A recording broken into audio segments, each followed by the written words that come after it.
प्रधानमंत्री जी से उन मार्गदर्शन एवं आशीर्वचन देने के लिए उन्हें सादर आमंत्रित करता हूं।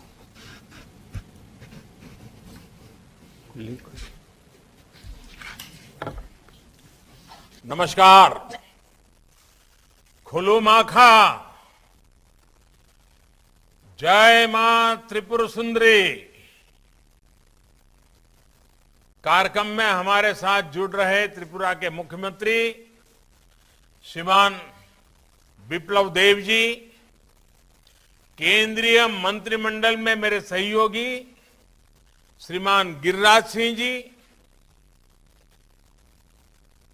श्रीमती प्रतिभा भौमिक जी,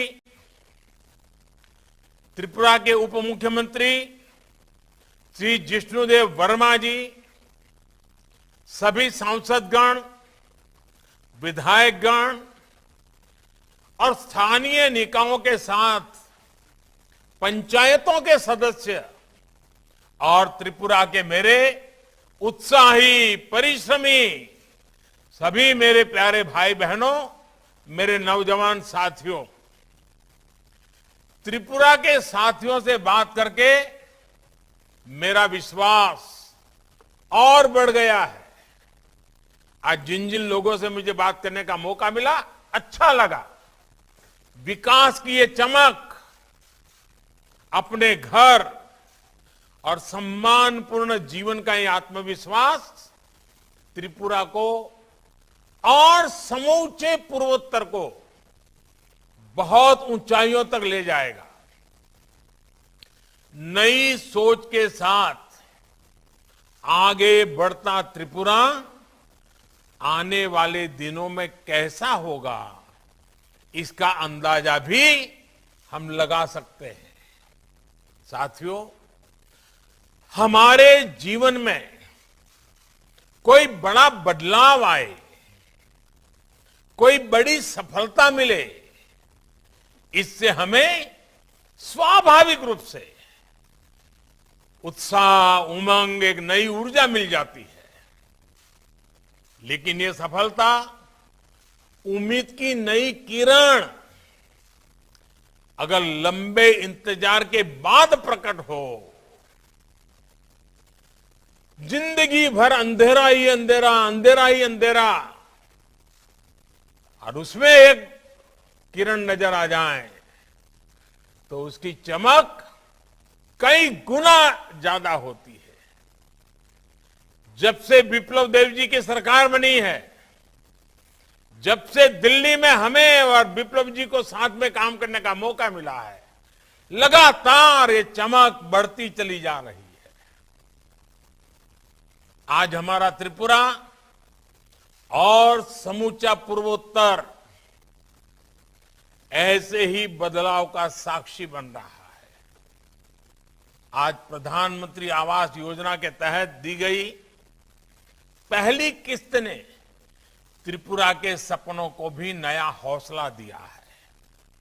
मैं पहली किस्त का लाभ पाने वाले करीब करीब 1.5 लाख परिवारों को, सभी त्रिपुरा वासियों को हृदय से बधाई देता हूं।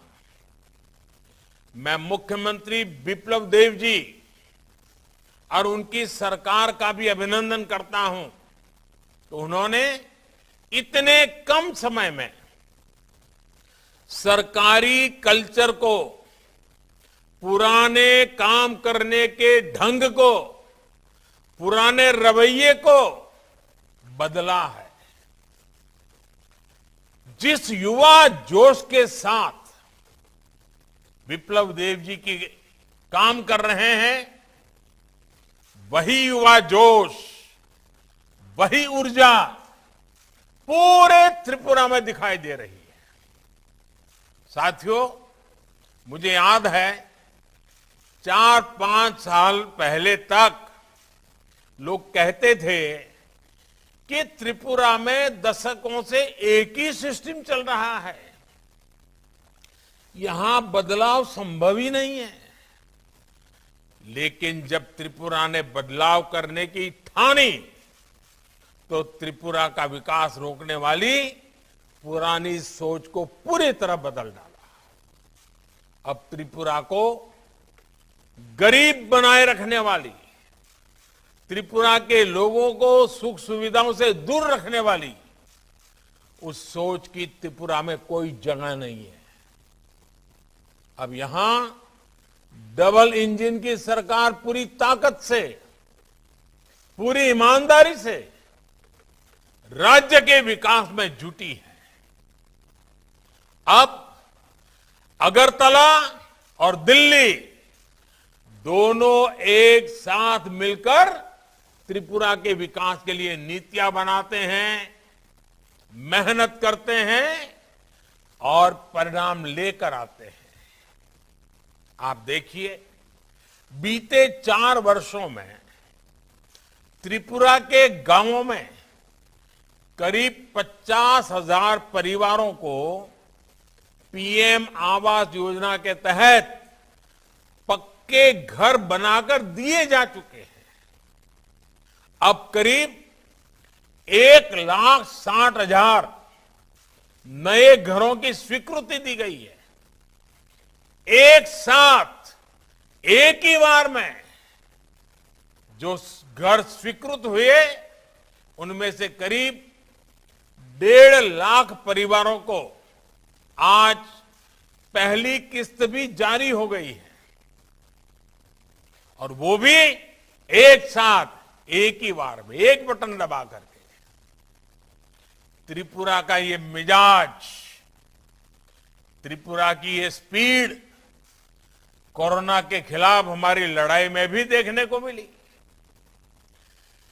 45 साल से ऊपर की उम्र के लोगों में पूरा 100% वैक्सीनेशन करने का रिकॉर्ड सबसे पहले त्रिपुरा ने ही बनाया था। और अब त्रिपुरा 18 साल से ऊपर की पूरी आबादी के भी 100% टीकाकरण के करीब है। साथियों, पहले देश के उत्तरी और पश्चिमी हिस्सों से हमारी नदियां तो पूरब आती थी, लेकिन विकास की गंगा यहां पहुंचने से पहले ही सिमट जाती थी। देश के समग्र विकास को टुकड़ों में देखा जाता था, सियासी चश्मे से देखा जाता था। इसलिए हमारा पूर्वोत्तर खुद को उपेक्षित महसूस करता था। लेकिन आज देश के विकास को एक भारत श्रेष्ठ भारत की भावना से देखा जाना चाहिए। विकास को अब देश की एकता, अखंडितता का पर्याय माना जाता है। पहले नीतियां दिल्ली के बंद कमरों में बनती थी और पूर्वोत्तर को उनमें फिट करने की नाकाम कोशिश होती थी। जमीन से ये कटाव ही अलगाव को जन्म देता है। इसलिए पिछले 7 सालों में देश ने एक नई सोच, नई अप्रोच तय की है। अब दिल्ली के हिसाब से ही नहीं, बल्कि यहां की जरूरतों के हिसाब से नीतियां बनती है। प्रधानमंत्री आवास योजना को ही लीजिए, पक्के मकान को लेकर कुछ नियम त्रिपुरा के लाखों परिवारों के सामने बाधा बन रहे थे, लेकिन सरकार ने त्रिपुरा की भौगोलिक परिस्थितियों को समझा, उसके हिसाब से नियम बदले, आवश्यक नीतियां बनाई, और उसके कारण आज हजारों नए परिवारों को इस योजना का लाभ मिल रहा है। विकास के लिए यही संवेदनशीलता बहुत जरूरी है। इतना ही नहीं, हमने इस और भी ध्यान दिया कि यहां के वातावरण और रहन सहन के हिसाब से घर कैसे होने चाहिए। हमने घरों का साइज भी बढ़ाया और उन्हें नई सुविधाओं से भी जोड़ा। साथियों, पीएम आवास योजना की जो एक बहुत बड़ी ताकत है, उसके बारे में मैं देश को बार बार बताता हूं। और जिस स्थान को त्रिपुर सुंदरी का विशेष आशीर्वाद मिला हो, वहां तो मैं इस बात का जिक्र जरूर करूंगा। सदियों तक हमारे यहां जो सोच रही, उसमें महिलाओं के नाम पर घर नहीं होता था, महिलाओं के नाम पर संपत्ति नहीं होती थी। पीएम आवास योजना ने इस सोच को भी बदलने का काम किया है। इस योजना के तहत जो घर बनते हैं, उनका मालिकाना हक ज्यादा से ज्यादा हमारी बहन बेटियों को मिल रहा है, अब वो घर के कागज पर भी घर की मालकिन बन रही है।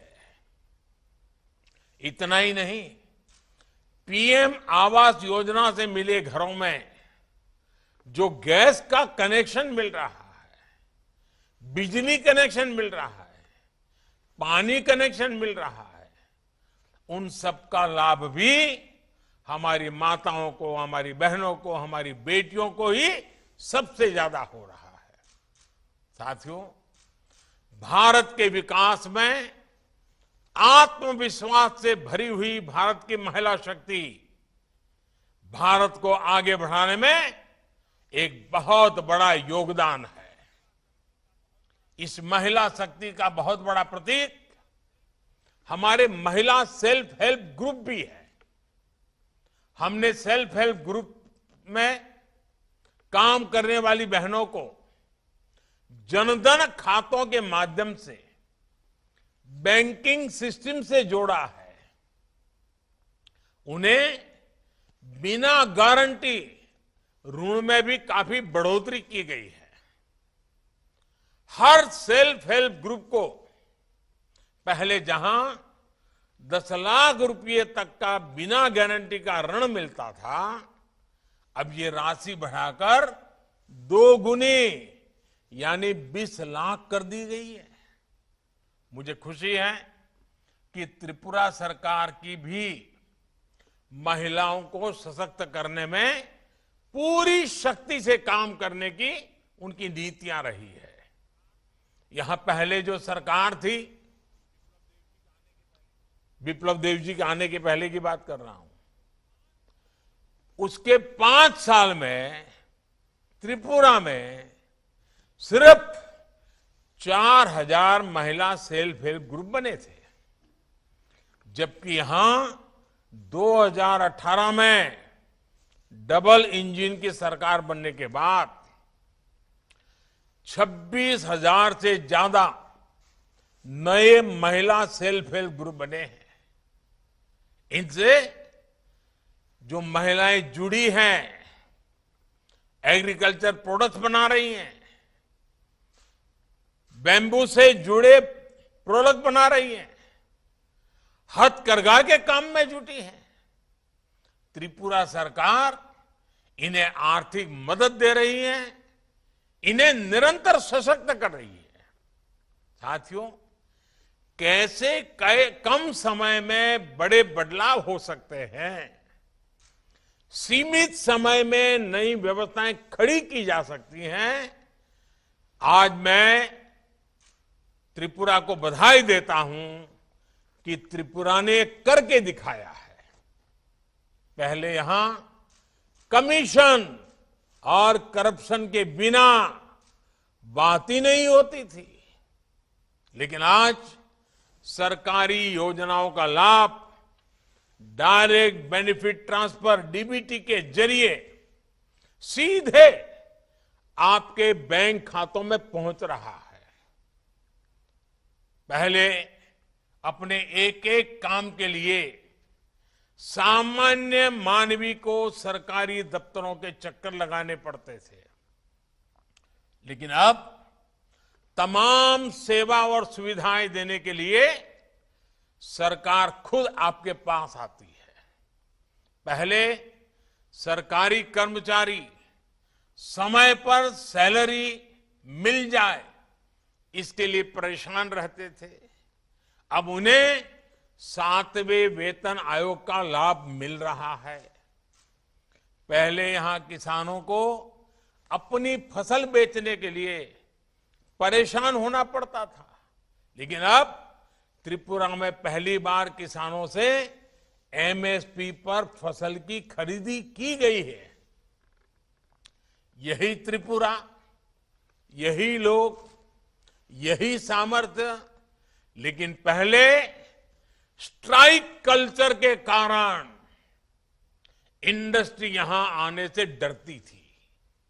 वहीं अब त्रिपुरा का निर्यात करीब 5 गुना बढ़ गया है। साथियों, त्रिपुरा में डबल इंजन की सरकार से जिन्हें लाभ हो रहा है, उनमें से अधिकांश गरीब, दलित, पिछड़े और विशेषकर हमारे आदिवासी समाज के भाई बहन हैं। हमारा पूर्वोत्तर तो देश की सबसे पुरानी और समृद्ध आदिवासी संस्कृतियों का भी केंद्र है। आजादी के इतिहास में हमारे पूर्वोत्तर के आदिवासी सेनानियों ने और देश के भी हमारे आदिवासी सेनानियों ने देश के लिए अपना बलिदान दिया है। इस परंपरा को सम्मान देने के लिए, इस विरासत को आगे बढ़ाने के लिए देश लगातार काम कर रहा है। इसी कड़ी में आजादी के अमृत महोत्सव के दौरान देश ने एक बहुत बड़ा फैसला लिया है। देश अब 15 नवंबर को 15 नवंबर को हर साल भगवान बिरसा मुंडा की जन्म जयंती को जनजातीय गौरव दिवस के रूप में मनाया जाएगा।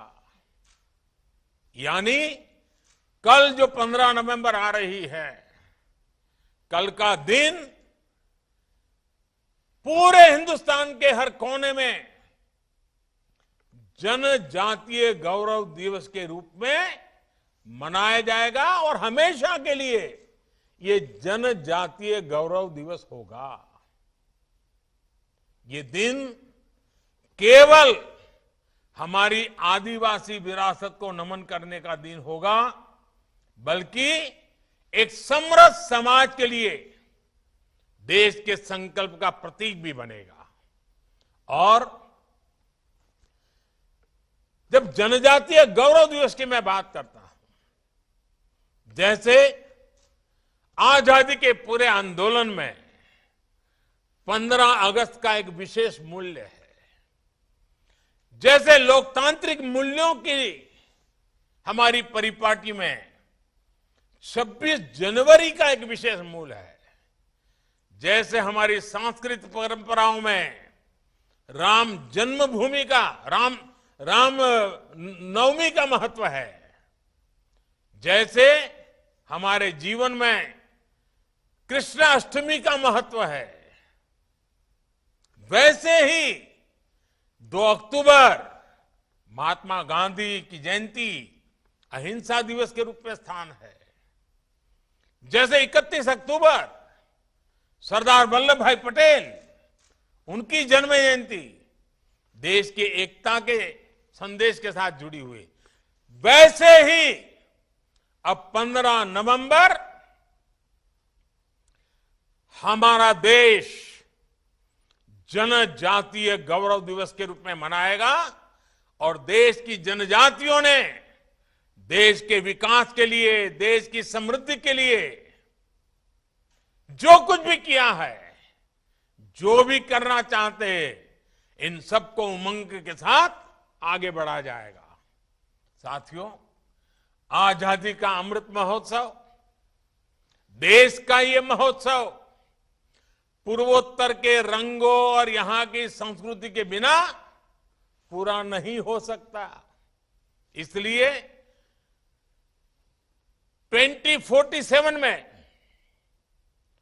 जब देश की आजादी के 100 साल होंगे, 2047 में आजादी के 100 साल पूरे होने पर देश जिन ऊंचाइयों को हासिल करेगा, उसका नेतृत्व, उसमें बहुत बड़ा योगदान ये मेरा पूर्वोत्तर को करना है। आज पूर्वोत्तर में विकास को हर दिशा में, हर आयाम में गति दी जा रही है। यहां प्रकृति और पर्यटन से जुड़ी इतनी अपार संभावनाएं हैं। दक्षिण एशिया से भारत को जोड़ने के रास्ते हैं। व्यापार के अपार अवसर है।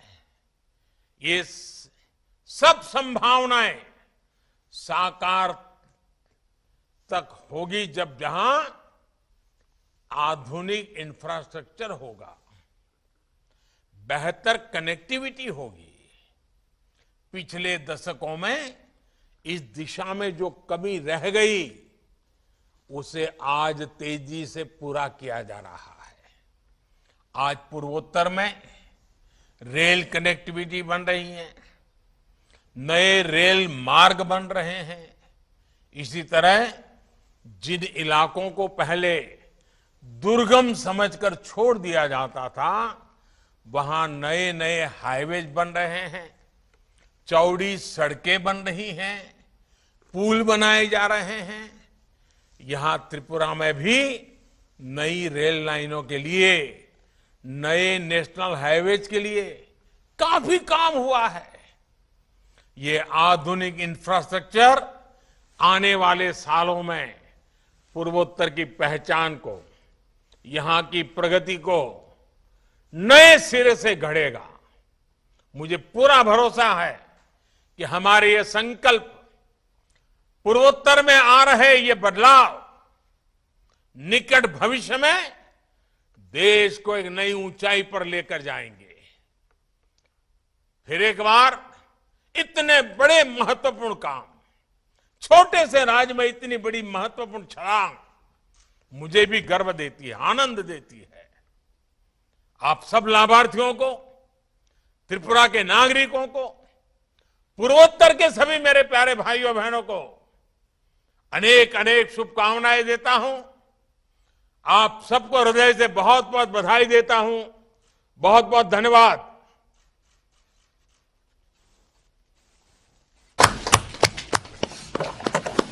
मैं माननीय प्रधानमंत्री जी का उनके मार्गदर्शन के लिए आभार प्रकट करता हूं। मैं केंद्रीय ग्रामीण विकास मंत्री माननीय श्री गिरिराज सिंह जी तथा त्रिपुरा के Sun Life Multi Speciality Hospital ప్రజలకు నిరంతర వైద్య సేవలు అందిస్తున్న hospital. Diabetology, stem cell physician లో ఇండియాలోనే మొదటి డాక్టర్ గా పేరుగాంచిన డాక్టర్ విజయ్ భాస్కర్ గారు అత్యాధునిక విజ్ఞాన పరిజ్ఞానంతో అంతర్జాతీయ ప్రమాణాలతో సామాన్యులకు సైతం అందుబాటులోకి తెచ్చారు Sun Life Multi Speciality Hospital ను. అనుభవజ్ఞులైన వైద్యులతో అన్ని రకాల వైద్య సేవలు, ఆపరేషన్స్, సర్జికల్ ఎమర్జెన్సీలు, ప్లాస్టిక్ సర్జరీలు, చికిత్స అందించనున్నారు. 24 గంటలు అందుబాటులో ఫార్మసీ మరియు అంబులెన్స్ సౌకర్యం కలదు. సంప్రదించండి Sun Life Multi Speciality Hospital, Dammaiguda. Contact number 8121678234, 9700971100.